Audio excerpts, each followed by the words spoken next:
안녕하세요. 합동문사대학교 명예교수 김경호 변호사입니다.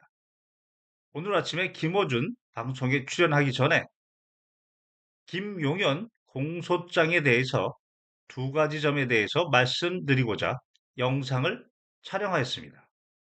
최근 박세연 특수부는 김용현 공소장을 공개하였는데 검찰이 공소장 내용을 공개하는 것은 매우 이례적인 일입니다. 그만큼 이 사건이 국민적 관심사이고, 그리고 그 범죄의 내용이 중대하고, 더욱 중요한 것은 공개할 정도로 증거 조사 등에 자신이 있다. 객관적으로 이렇게 해석이 됩니다. 그럼에도 불구하고 김용현 공소장은 자신들이 공개한 내용에 의하더라도 김용현을 중요 임무 종사자로 기소했지만 법리적 해석을 그르쳤다. 두 번째는 북풍 공작 관련해서 북한 무인기 도발, 그로 인해서 북한의 도발 유도, 그리고 문상호가 지시해서 몽골에서 정보사 직원 2명이 북한 대상한 직원과 접촉하려다가 체포된 사건 등 외환죄 관련된 수사는 전혀 이루어지지 않았다. 이 두 가지에 대해서 말씀드리겠습니다. 먼저 박세연 특수부는 김용현을 내란죄 중요 임무 종사자로 기소했습니다.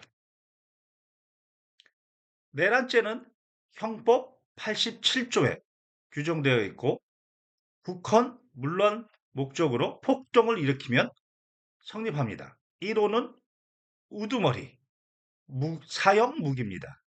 2호는 모의 참여, 지휘, 명령을 받고 지휘 등 중요 임무 종사자, 사형 무기 5년 이상입니다. 그리고 3호는 부하, 수행, 단순, 가담 5년 이하입니다. 이 중에서 박세현 특수부는 김용현을 87조 2호 중요 임무 종사자로 보았습니다. 그런데 그들이 공개한 사실관계에 의하면 윤석열은 비상계엄을 올해 3월 말부터 적어도 올해 3월 말부터 시국 상황과 관련해서 비상계엄을 언급했다고 합니다. 그리고 김용현은 2024년 11월 24일에서 12월 1일 어간 비상계엄 포고령을 본인 스스로가 작성했답니다. 김용현이가 포고령 초안을 작성했다고 합니다. 그런데 비상계엄은 헌법 77조 1항의 규정에 따라 전시, 사변 또는 이에 준하는 국가 비상사태에 대하여 경찰력으로 대응할 수 없어서 병력으로서 군사상 필요, 이 부분이 요건입니다. 그러면 김용현이 비상계엄의 포고령을 작성할 2024년 11월 24일 과연 전시사변 국가 비상사태였는가? 전혀 아니었습니다. 포고령을 완성했다고 하는 12월 1일 역시 전혀 국가 비상사태가 아니었습니다. 다시 말해서 국가 안보 목적이 아니었습니다.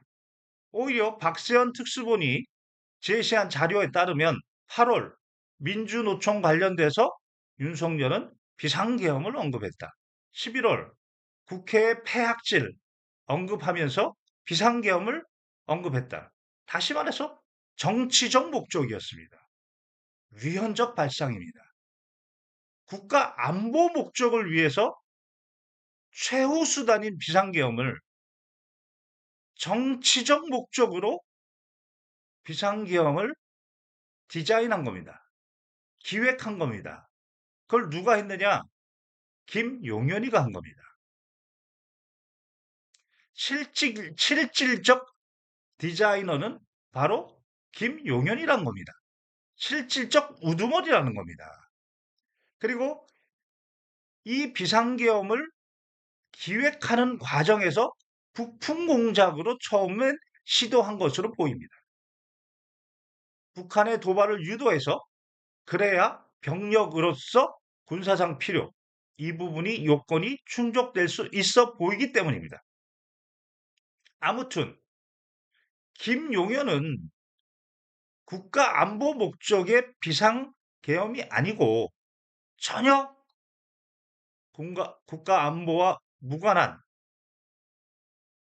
2024년 11월 24일부터 정치적 목적으로 비상계엄을 디자인한 사람이다. 그리고 오히려 윤석열은 박세현 특수본에 공개된 내용에 따르면 윤석열은 현장을 지휘한 사람으로 등장합니다. 무슨 말이냐? 조지호에게 포고령 발령 이후 국회 해제 동의가 가결되기 전까지 계속 전화해서 국회의원 다 체포해. 국회의원 다 포고령 위반이야. 전화질을 하고 이진우 수방사령관에게도 전화를 계속해서 본회의 의사당에 4명이 한 명씩 국회의원을 들쳐업고 끌어내라. 총을 쏴서 문을 부수고 들어가서 국회의원을 끌어내라. 이렇게 계속 전화로 지시하고 곽종근에게는 역시 마찬가지로 전화로 계속 지시하면서 헬기 어디 가냐, 어디쯤이냐, 국회에 도착했냐, 도끼로 문을 부숴서 국회의원을 끄집어내라. 국회의원 150명 막아라. 오히려 윤석열이 우두머리가 아니고 현장을 지휘하고 빨빨대고 전화했던 사람.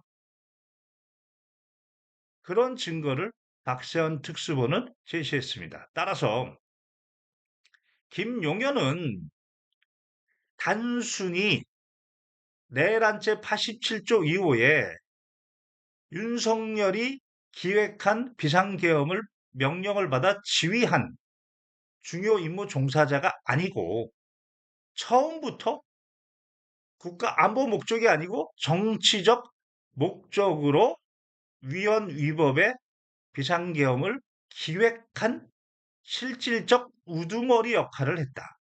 그리고 비상계엄은 분명히 헌법상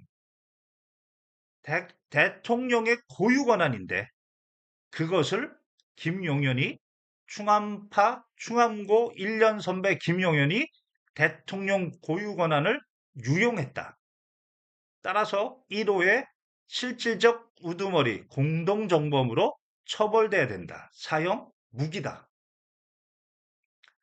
두 번째는 김용현에 대해서 누락된 범죄 사실입니다. 바로 외환죄인데 99조에는 일반 이적죄, 다시 말해서 대한민국 군대의 군사상 불이익을 주었다. 군사상 이익을 해하는 행동을 했다. 다시 말해서 평양에 무인기를 보내고 거기서 전단을 살포해서 북한을 자극해서 북한이 국지전을 도발하면 그때 병력으로서 군사상 필요, 비상계엄을 선포하겠다. 북풍 공작입니다. 그리고 계엄 10여일 전에는 문상호가 정보사 직원 2명을 보내서 북한 대사관과 접촉하려고 했다. 그런데 몽골 당국에 체포가 됐다. 이 부분은 분명히 외환죄, 일반 이적죄로 수사가 이루어져야 될 부분이다. 그리고 실제 수사한다고 했습니다. 그러면 박세현 특수보는 이 외환죄 부분에 대해서 수사를 했으면 혐의가 없으면 혐의가 없다. 혐의가 있으면 일반 외환죄인지 아니면 101조의 일반 외환죄의 예비 음모까지는 인정할 수 있는지 그 부분을 판단해야 되는데 아예 이 부분은 누락했다. 오늘은 김용현 공소장 중에 김용현의 역할은 중요 임무 종사자가 아니고 실질적 우두머리였다. 그리고 김용현의 외환죄 부분, 문상호의 외환죄 부분, 이 부분에 대한 수사가 전혀 이루어지지 않았기 때문에 특검은 이 두 가지를 주목해서 공소장을 다시 써야 된다. 어차피 김용현의 박세현 특수본의 공소장은 검찰청법 4조 2항에 따르면 스스로 수사 개시한 범죄에 대해서는 기소를 금지하고 있기 때문에 이 두 가지 우두머리다. 그리고 외환죄도 수사해서 그 죄책을 적으면 기소를 특검팀이 다시 할 수 있다. 오늘은 여기까지 말씀드리겠습니다. 이상 합동문사대학교 명예교수 김경호 변호사였습니다.